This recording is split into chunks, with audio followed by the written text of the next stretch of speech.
Thanks for being here. Subscribe to Cheating Stories Best, so you don't miss new stories. Today we don't have an ordinary story. The story has to do with fatherhood. Enjoy the show! My husband, aged 34, and I, a 26-year-old woman, first crossed paths while I was in the process of turning my life around. He worked a physically demanding job in construction, and I had dropped out of high school years earlier but had decided to return to school to earn my credentials. Our chance encounter occurred as I was leaving night school, and he was waiting for his cousin. His cousin was taking quite a while, so he approached me seeking assistance in locating him. This led to a conversation, and concern for my safety due to the late hour, he kindly offered to drive me home, which I appreciated and accepted. This act of kindness became a recurring gesture, allowing us to get to know each other better and eventually leading to a romantic relationship. Throughout my educational journey, he remained a constant source of support and encouragement.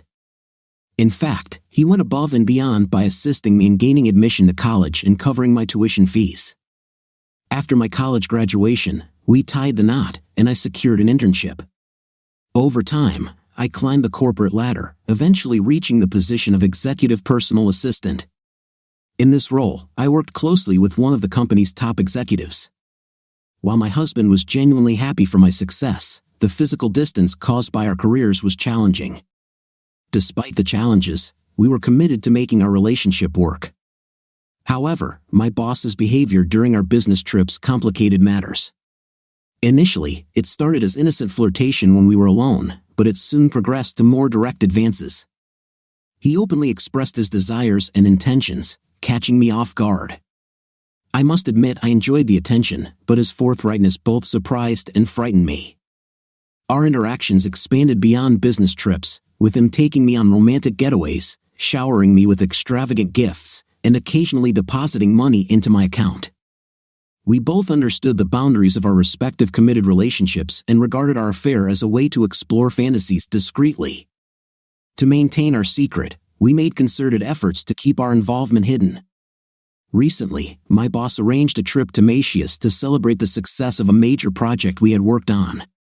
The project positioned him for a promotion, which, in turn, held the promise of a promotion for me as well. I deceived my husband by fabricating a business trip, claiming that it held the potential for a promotion. He expressed happiness for me but was also saddened by my departure.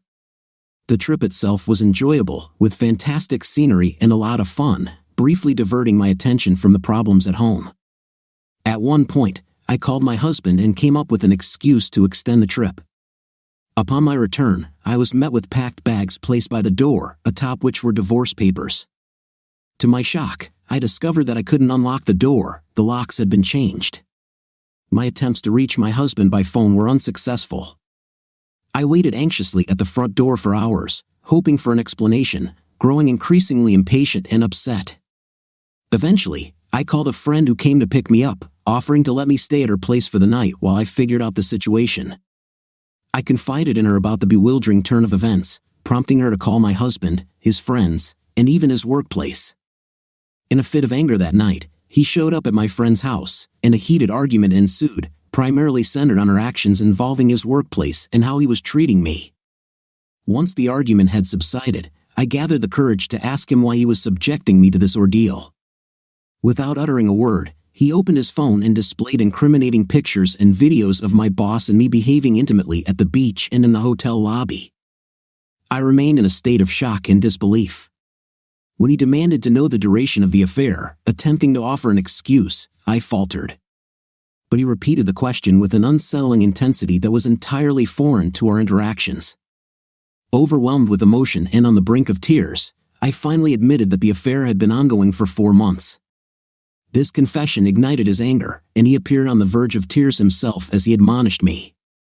He questioned how I could betray his trust and jeopardize our family's future in such a manner, shattering my heart. Overcome with guilt, I found myself on my knees, pleading for forgiveness. He informed me of his desire for a divorce and then left. I genuinely love my husband, and I'm committed to making our relationship work. I can't envision a future with anyone else but him. What I did was purely for excitement and the prospect of a promotion. How can I rebuild his trust? What can I do to persuade him not to go through with the divorce? We've been through so much together, ending it like this is hard to accept. My boss is a married man, and he was aware of my marital status as well.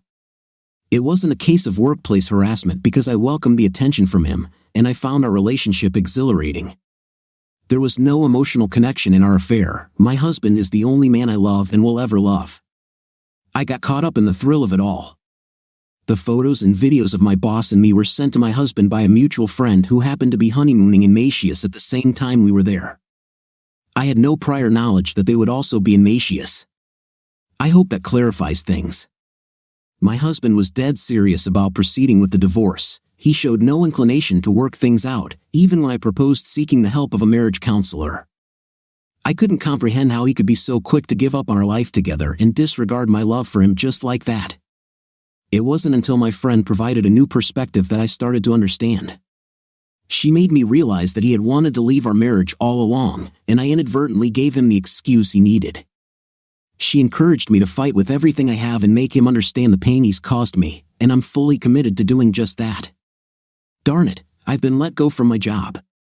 My boss explained that my messy divorce situation might implicate him, especially since he's in line for a promotion. It was kept hush-hush, and my boss provided some compensation before parting ways. Currently, I'm in the job hunt while also battling for alimony. It's been a while since my last update, but I managed to secure my share of the house and alimony from the divorce, so financially, I'm doing all right. My ex put up quite a fight to keep the house, but the court ruled fairly. I recently found a new job, although it's not as good as my previous one, and the benefits aren't great either. Coupled with the fact that my alimony will run out in less than a year, it feels like I'm living on a tight budget. Looking back, I don't believe my approach was entirely wrong, considering I was the one who betrayed our marriage. Admittedly, I was vengeful and spiteful, but marriage is a legal commitment, and my ex had obligations towards me as well. Nevertheless, I wish I had handled things differently. Perhaps we could have resolved our issues, and my life wouldn't be as messy and lonely as it is now. There was a time when we were a lovely, wonderful couple deeply in love, unable to be apart. That was our first story in this video. Let's listen to our next story, which will be no less interesting. A few years ago, my husband expressed a strong desire to start a family. I wasn't ready, but the pressure got to me, and against my better judgment, I agreed. So last August, we welcomed our first child into the world. She's an adorable, funny little girl, and we both adore her more than anything. We decided I would take a year off work to be with our daughter. However, a few months into it, I began to resent this decision. I missed my freedom, disliked being a stay-at-home mom, and felt generally unhappy.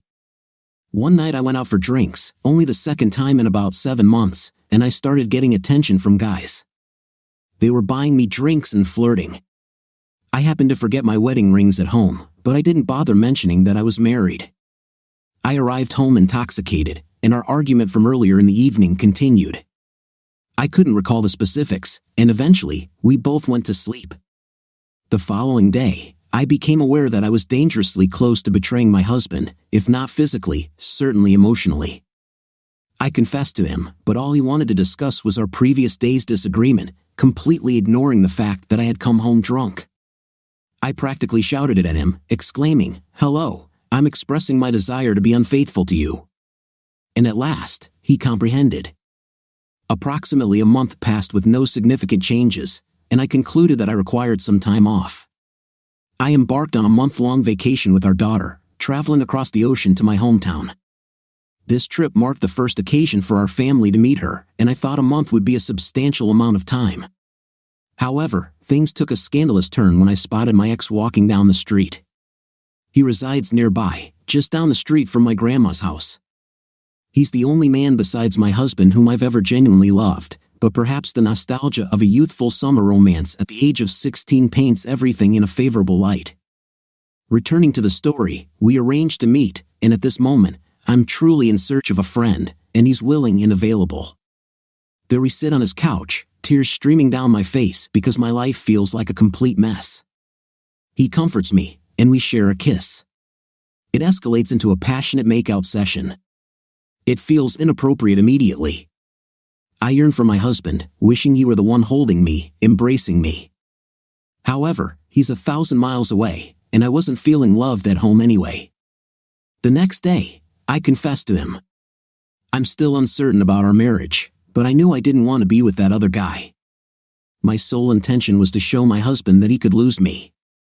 He's clearly upset. He mentions that he can't even bear to look at me on Skype. He's filled with anger and sends me a meme that reads, "If you love somebody, you don't mess around with someone else." This is where I make a terrible decision. I return to the other guy's house. I suppose I just crave some affection. This time we actually engage in intimate activity twice. Around this period, my husband warns me that if I see that man again, our relationship is over. So, I keep it a secret. 2 to 3 weeks later, I return home, and my husband is genuinely making an effort. Everything seems perfect, and there's a sense that we can repair our relationship. He asks me, "Did you do anything else with him?" Initially, I lie about it, but then I decide to come clean and tell the truth. He feels betrayed all over again. I'm deeply sorry, and I truly regret everything. He expresses a desire to work things out, and I'm doing my best to give it my all, but I feel like he's using me as a verbal punching bag. I understand that just being present and not leaving is his way of trying. I only revealed the truth to him the day before yesterday, so I recognize that he needs more time. I guess the question now is, what should I do next? That was our second story in this clip. Let's listen to our next story, which will be more exciting. I recently went through a tough life situation, and instead of feeling relieved, I'm now feeling really sad and down. It's about my relationship with my ex-girlfriend, whom I'll call Bonita, and me, Louise. About 2.5 years ago, Bonita and I started dating. We first met when she was cutting my hair. She's a successful cosmetologist with her own chair and sink in one of those beauty shop complexes where independent cosmetologists rent space. She's 26 years old. As for me, I'm the operations manager and head designer at a landscaping company. I've been with the company since I was 16, and now at 27, I still love my job and my boss. The company faced some tough times, losing customers and employees. When I was 19, the company owner asked me to step into the crew manager role. I quickly built up our team and started bringing in new clients, earning finder's fees along the way. Today, our company is 4 times bigger than when I took over. I've done so well that the owner gave me 25% equity and operational ownership in the business, which means I share in profits and have the option to buy the business if it's ever sold. He believes that without me, the company would have gone under in just a year. Bonita and I really clicked because she was also a small business owner, a hard worker, and level-headed. She was a saver and quite thrifty, which was different from the girls I had dated before. Even though she was very attractive, she had a curvy body type, not fat, but solid. I didn't have any issues with that. It was just a departure from my usual dating preferences. Nonetheless, we grew very fond of each other quickly. I told Bonita up front that I wasn't looking for anything serious at the moment because my main focus was on growing my business. I also explained that I had lost faith in marriage due to the high divorce rates and the way men are treated in court. However, I did express my desire to find a nice woman to build a life and family with. Bonita mentioned that her views on life were quite similar to mine, but she still believed in marriage when it was the right match, as it was something our community and our religion valued. We are both Hispanic Americans and share the same Catholic faith, attending the same parish. Bonita's family hails from the eastern Mexican state of Veracruz, while my family comes from Sonora in western Mexico. Her grandparents immigrated to the U.S., while my parents were born here.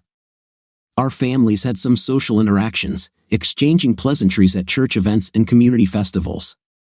But we weren't close friends or had any other connections before our relationship.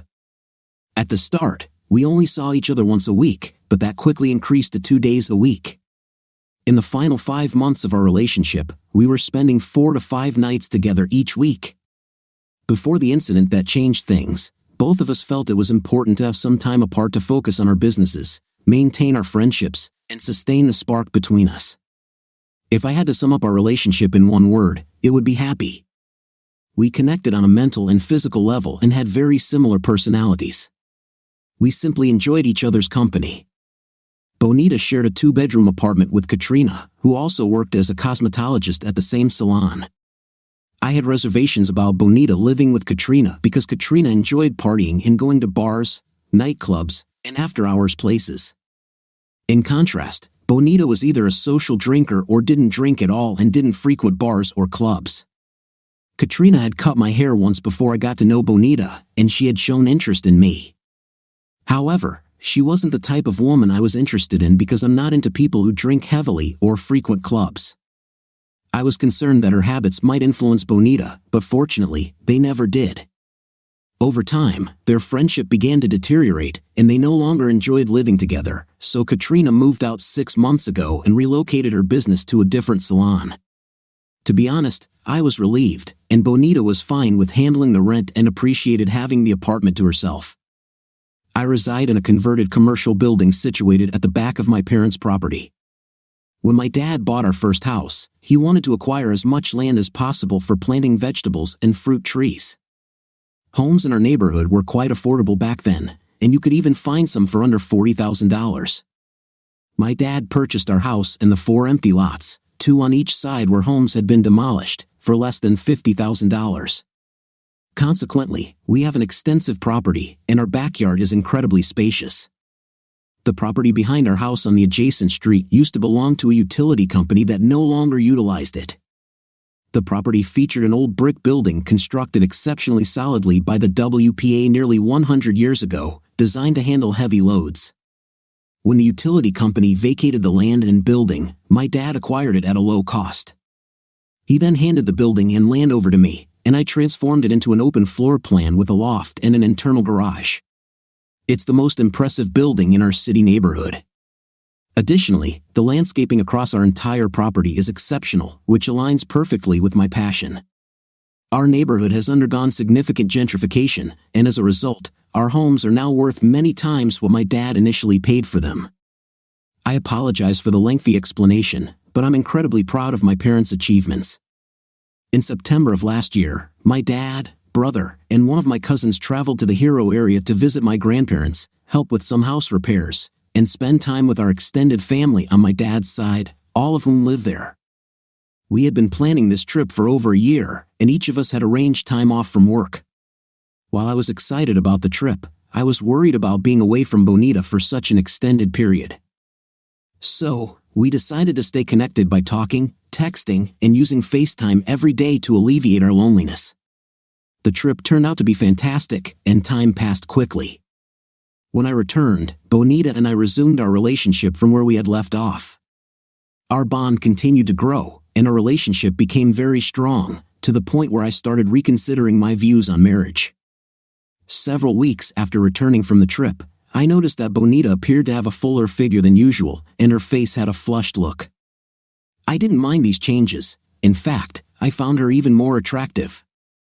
However, when we were physically together, she would become unusually warm or even overheated, something she had never experienced before.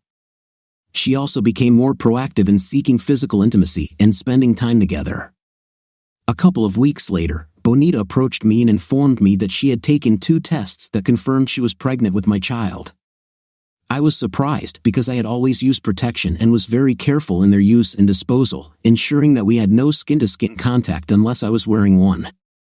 She carried a manila folder containing several printed articles which presented studies indicating that protection was not entirely reliable, with failure rates ranging from 2% to as high as 78% in some of the articles. I believe she did this because she anticipated my skepticism. I felt joy about becoming a father and being Bonita's life partner, but I wanted this to happen at the right time. This wasn't part of my initial plan, but sometimes life doesn't unfold as expected. We spent the remainder of the night discussing it, and the following day, I informed my parents. My mom was disappointed to learn that we had been using protection and engaging in premarital intimacy, but she was thrilled about becoming a grandmother.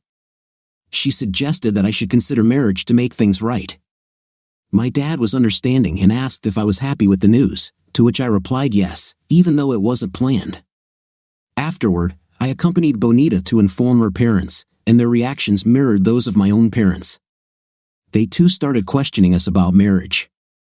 Bonita then shared the news with her extensive network of 50,000 plus friends and followers on Facebook, receiving over 2,000 likes, loves, and supportive messages. She had connections with most of the people in our parish, our community, and individuals she had met at her beauty shop. Our relationship was thriving, and we grew even closer as we prepared for the arrival of our child. Although we continued to live separately, we were making plans to have Bonita move into my home before the birth, and we intended to cover the remaining 3 months of her lease. Then unexpectedly, Katrina showed up at my workplace and asked if she could talk to me because she had a message to deliver. She expressed her belief that Bonita may have been unfaithful to me while I was in Hermosillo, and that her baby might not be mine. Given the strained relationship between Katrina and Bonita, I initially didn't take her words too seriously.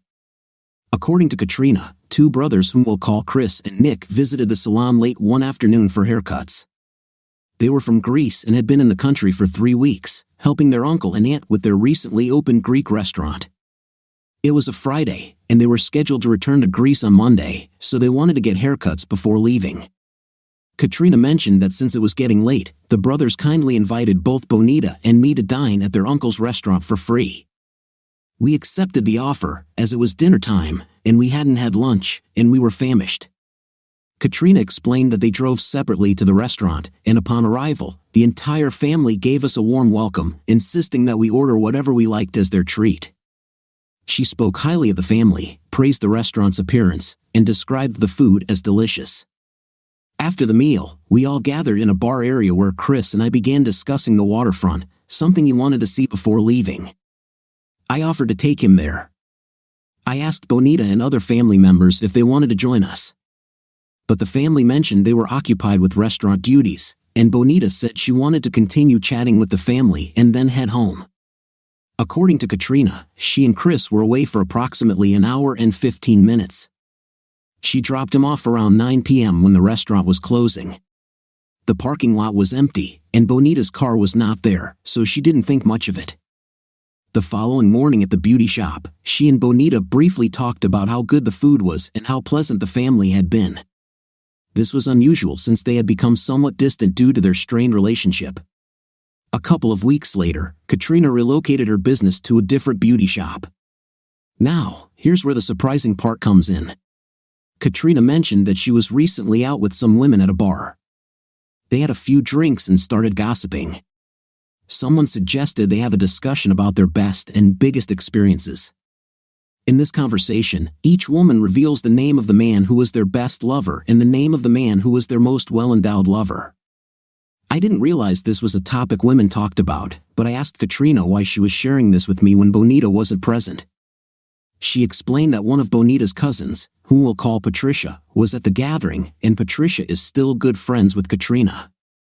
During this conversation, as they went around the table and shared their answers, Patricia disclosed, "My cousin Bonita outdid all of us in the biggest category." According to Patricia, Bonita once mentioned being with a Hulk-like guy from Greece years ago, who had a double-digit measurement when erect. She continued, saying that Bonita had mentioned he was not very smart but had the physique of a statue. According to Katrina, Bonita thought this man was so unique that she invited him for a second night of intimacy and then disappeared from his life. She explained that he was a financially struggling busboy from another country, so ditching him had been quite effortless. This revelation left me feeling hurt and concerned, but I still didn't understand why Katrina was sharing something that had happened years ago involving Bonita. Katrina then pointed out, "Louise, don't you see, this didn't occur years ago, it happened while you were in Hermosillo, and that man was Nick." She described Nick as a tall and Herculean figure but not particularly intellectual. Katrina also mentioned that the others in the group, including Patricia, were unaware of the dinner that she and Bonita had with the brothers. So she pretended to laugh it off but felt she had to inform me about this, believing that I should be aware.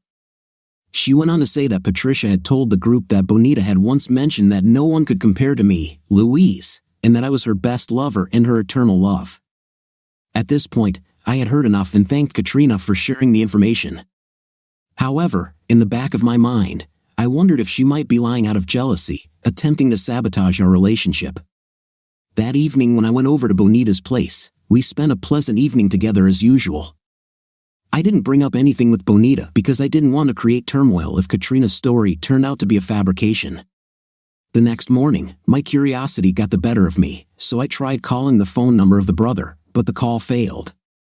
It seemed that the number was either disconnected, or I had dialed it incorrectly, or there was some other issue. As the morning progressed, my mind was filled with the information I received last night.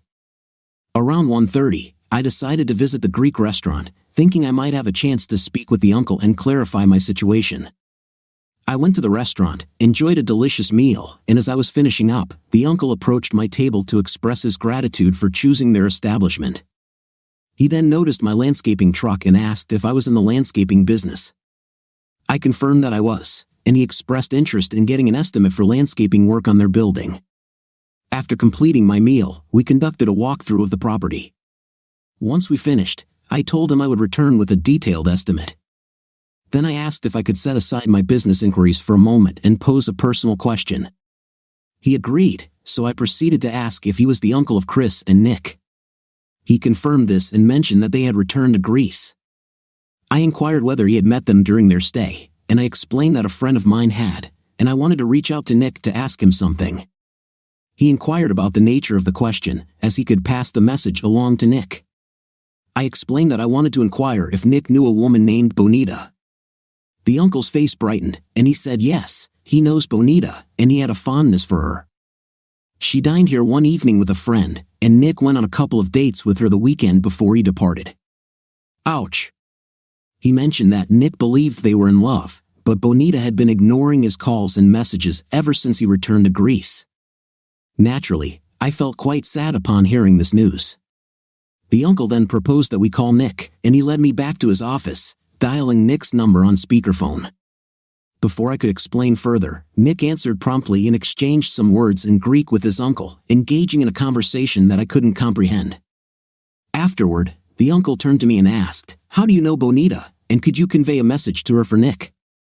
I responded by expressing my reluctance to spring this information on them. I assured them that I wasn't angry but rather saddened by the situation. I then disclosed that Bonita is my girlfriend. The uncle appeared genuinely surprised, his face reflecting shock at this revelation. He proceeded to converse with Nick in Greek for several minutes before slowly ending the call. He conveyed his apologies and stated that Nick was also sorry for this situation. Nick had no knowledge of my existence, and he expressed regret over that fact. The uncle shared that Nick was upset that Bonita hadn't disclosed her relationship with me. He mentioned that Nick was heartbroken because he had hoped to develop a romantic relationship with her. I inquired whether Nick had mentioned any intimate involvement between them, and the uncle hesitated briefly before saying, "I'd rather not say," and added, "I extend my heartfelt apologies to you on behalf of Nick, myself, and our entire family." That evening, I had a conversation with Bonita. I asked her if she had been to the Greek restaurant, mentioning that I had been there myself. She seemed surprised and inquired if the food was good.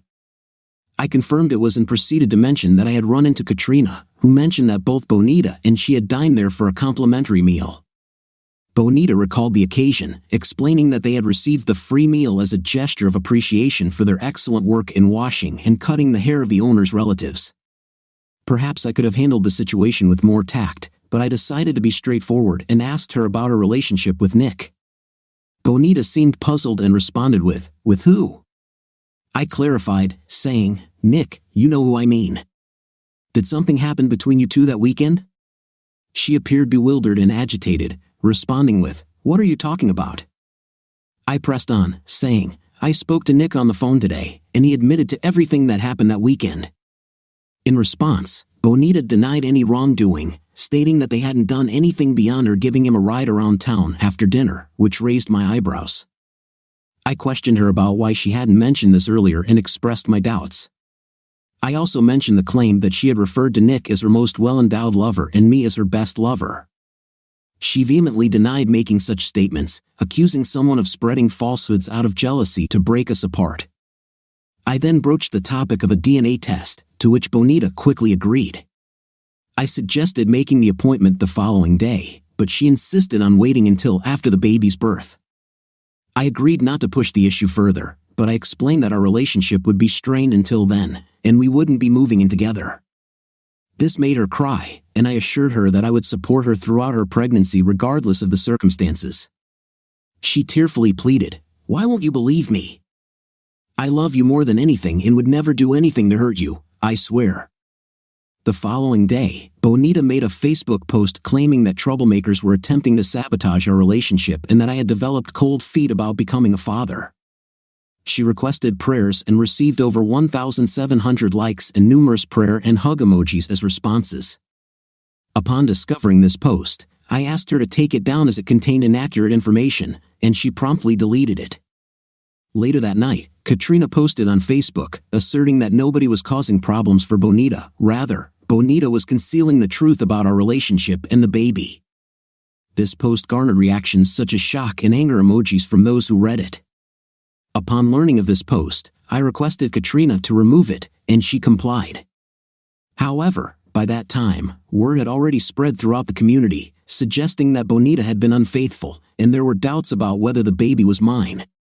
From that moment until the baby's birth, our relationship remained strained and distant. Nonetheless, I continued to provide support and even purchased over $1,400 worth of baby items like bassinets, strollers, and tubs. When the baby was born, I was present at the hospital and had the opportunity to hold the beautiful child, which brought tears to my eyes. As I was passing by the hospital station on my way out, the head nurse informed me that she had the birth certificate ready for me to sign as the father.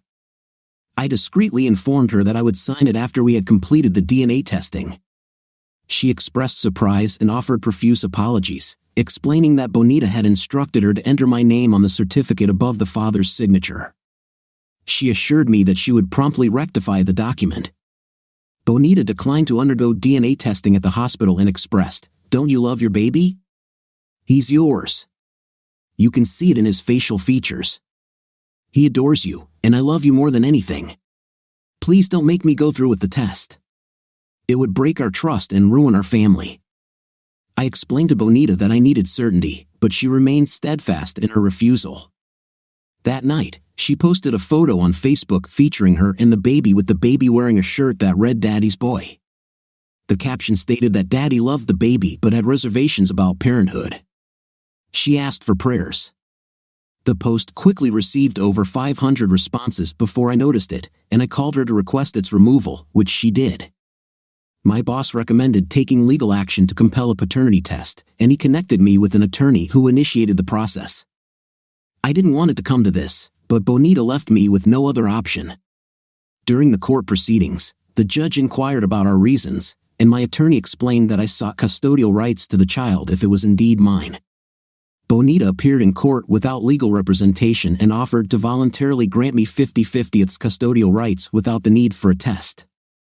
As expected, the judge asked my attorney if there were doubts about paternity, to which my attorney replied, "Yes, Your Honor, and we can provide witnesses to testify to that fact." The judge then issued an order for a paternity test and expressed hope that everything would work out for both of us because the baby deserved a loving mother and father. In the interim, Bonita gave the baby my first name, hyphenated my middle name with my last name, retaining her maiden name as the baby's last name. So now the baby bears my full name. This might prove confusing for him. The scheduled date for the test came and went without Bonita's participation, leading us to return to court. This time, the judge ordered her to undergo the test or potentially face contempt of court. Finally, she agreed to take the test. I already had a deep sense of this in my heart. I thought that finally resolving all of this would bring me relief, but instead, I'm overwhelmed by a profound dark depression like I've never experienced before. I've lost the love of my life and the child I wished were mine. Now, some individuals in our parish and community are suggesting that I should step up, marry her, and be a father to that little boy. I wish I could be a better man and do that, but I simply can't. Our priest had a private conversation with me and shared a Bible story about a man, possibly named Jacob or Joshua, who went off to battle and returned years later to find that his wife had given birth to another man's child because she believed he wouldn't come back. Instead of anger, he professed his love for his wife, took responsibility for the baby, and they lived a happy life together. He told me this story to illustrate that relationships in such situations can work, but he respected any decision I made. I told him that the man from the Bible was a good and brave soul, but my circumstances were different, and I could never trust Bonita again after what had transpired. Our priest understood my perspective. Despite the truth being revealed, Bonita continues to make posts on Facebook featuring herself and the baby. In her latest post, the baby is dressed in a one-piece outfit with Junior on it, implying that he is my namesake. However, since the truth emerged that I am not the father, only a few people, mostly her family and closest friends, respond to these posts. I believe that, like me, people are concerned about her mental well-being. I've had another conversation with Nick through his uncle, informing him about the paternity test and the likelihood that he is the father. Nick mentioned he attempted to contact Bonita, but she has now blocked him. He plans to return next month for a 3-week visit and hopes to meet with her. Nick wants to be a responsible father to the child and hopes to relocate to the USA. I advised him to first proceed with a DNA test before making any further plans. He mentioned he has consulted with a Greek attorney who indicated limited options, as Bonita is an American citizen. Nick intends to speak with an attorney when he arrives here. I genuinely hope Bonita comes to her senses and gives Nick the opportunity to be a loving father and assists him in obtaining citizenship. He appears to be a good person with a supportive family. I wish only the best for Bonita, her son, and Nick to provide a positive start for baby Louise. I invested $1,000 in BTC through Pipple and deposited another $1,000 into a savings account via Pipple as a gift to mark his birth. I understand it may not have been the wisest choice, but it brought me a sense of contentment given my circumstances. Lastly, I treated Katrina to lunch and expressed my gratitude for revealing Bonita's affair. While I may not always approve of Katrina's actions, I will forever appreciate her role in my life. May God's blessings be with everyone. That was our third story in this video. Let's listen to our next story, which will be about how therapy can help people realize many things. If I could offer one piece of advice regarding divorce, it would be not to pursue it under normal circumstances. In my case, there was no offense. We were together for 8 years, which were mostly good, and we have 4 children. Around the 5-year mark, I received a job promotion, and I started to believe that my ex-husband was somehow holding me back from more success and a better life. We didn't have much money, but with my promotion, I was now earning more than he was. I began working longer hours, while his hours were reduced, so he spent more time at home. I started to resent him for being at home and for having the opportunity to spend time with our kids. Most evenings when I returned home, the children were either getting ready for bed or already asleep. After a few months in my new job, it became clear to me that things at home weren't going well when I wasn't there. Some nights the dishes weren't done when I arrived, or the kids hadn't eaten, and I would find something to be upset with him about, no matter how trivial. I was angry, and it didn't really matter what it was about. He kept saying he would try harder, but he also mentioned how difficult it was being home all the time. That just made me even more furious over.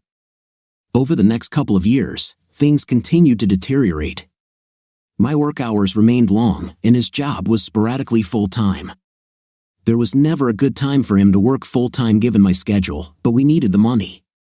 Whenever he mentioned that he could take on extra hours, I would complain. The fewer hours he worked, the more I would gripe that he wasn't earning enough money. If he pointed out the inconsistency, I would tell him to figure it out. I knew this bothered him, so I started saying it frequently, using it as an excuse for many things. I truly resented him, and I withdrew from the relationship. I understood that my actions hurt him, but I didn't care. I believed that if he wanted to avoid getting hurt, he should at least try to make me happy. I used this justification when I began talking to another man at work. Initially, I considered him just a friend, but our conversations at work turned into text messages at home. These messages then led to exchanging pictures and videos, and eventually, we tried to find ways to spend time alone together. I knew it was wrong, but it made me feel alive, which my husband hadn't made me feel in years. I was weary of being unhappy, and I was doing this for myself. The worst moment was when I arrived home at a reasonable time and discovered that he had cleaned the entire house, prepared dinner for the family, and selected a movie for all of us to watch together. A couple of years earlier, this would have delighted me, but that night I couldn't even look at him, and I faked being sick. I spent the entire evening in bed while he waited on me, checked on me, and even brought me different food in bed. It made me feel awful, and then I became angry that he made me feel that way. By the end of the night, I was texting with the other guy. Over the next month or two from that night, it didn't matter what he did, he seemed wrong just for existing. Most days, he would get so upset with how I treated him, and I would deliberately provoke him into losing his temper because I knew it would happen sooner or later. After most of our fights, he would apologize for something I told him he did wrong, if there even was anything, but I never did. Instead, I would often find a way to make him feel even worse. I believed I was right because he was wrong, and that was all that mattered to me. I even pretended not to care when he found out about my relationship with the guy from work. It pained me internally to see him holding back tears, but I wasn't going to let him see that he was at his most vulnerable. When I chose to tell him that I wanted a divorce, I could almost hear his heart breaking inside his chest. He pleaded and fought, saying we could work through it together. I wasn't really interested in fixing our marriage, but I mostly ended things with the other guy only because I knew I could go back to it if I wanted.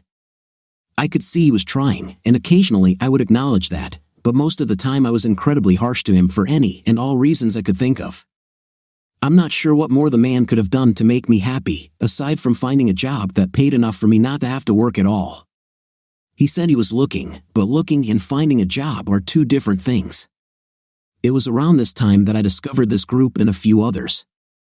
I started posting things about him solely from my perspective, and I received a lot of positive feedback about how I was feeling, which reinforced my belief that I was right.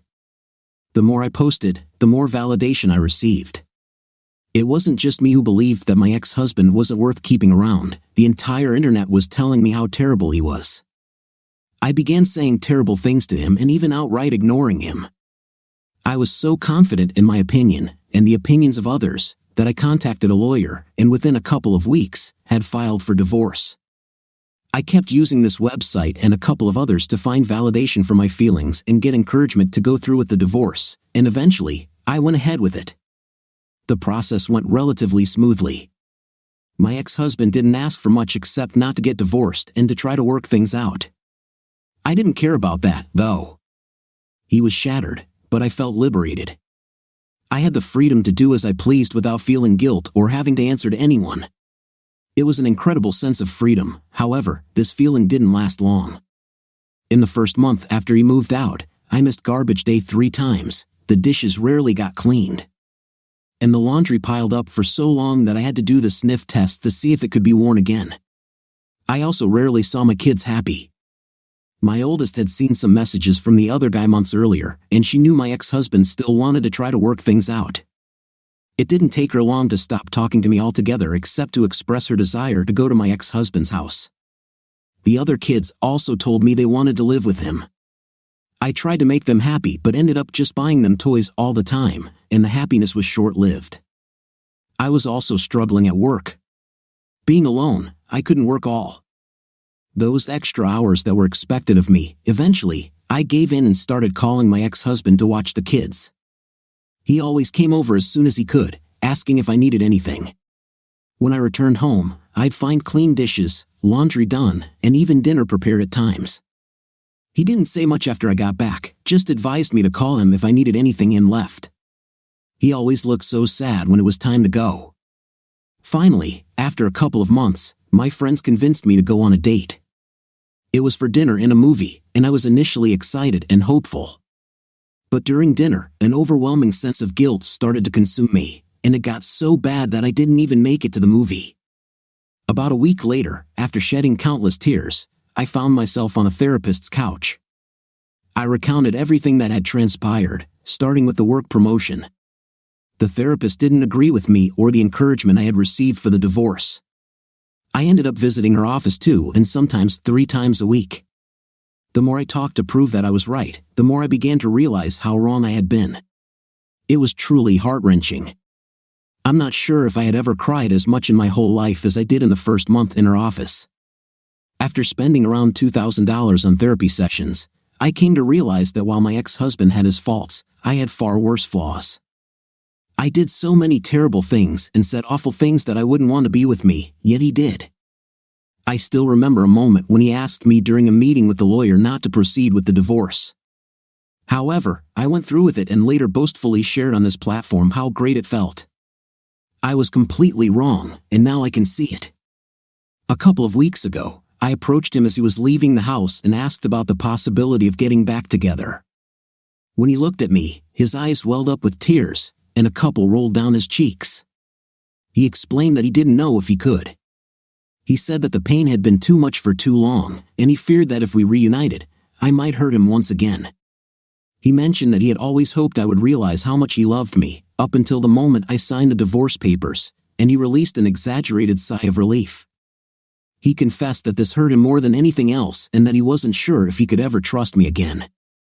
I don't blame him. I essentially broke a man who, looking back, was a great husband. I deprived my children of having a wonderful father at home, and I took his children away from him.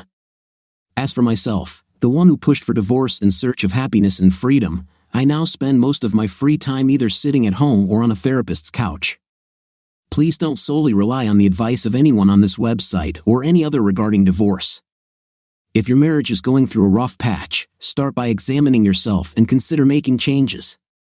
This advice is for both men and women. Divorce is not enjoyable, and life post-divorce is not a walk in the park. Witnessing your husband broken and your children perpetually unhappy due to your actions is one of the most painful experiences I can imagine. I wish all of you the best and hope you'll give your marriages a second chance. What do you think of the wife's behavior? I think she did the wrong thing and should have told me right away that she got pregnant by another man. Write your opinion in the comments. See you in the next video.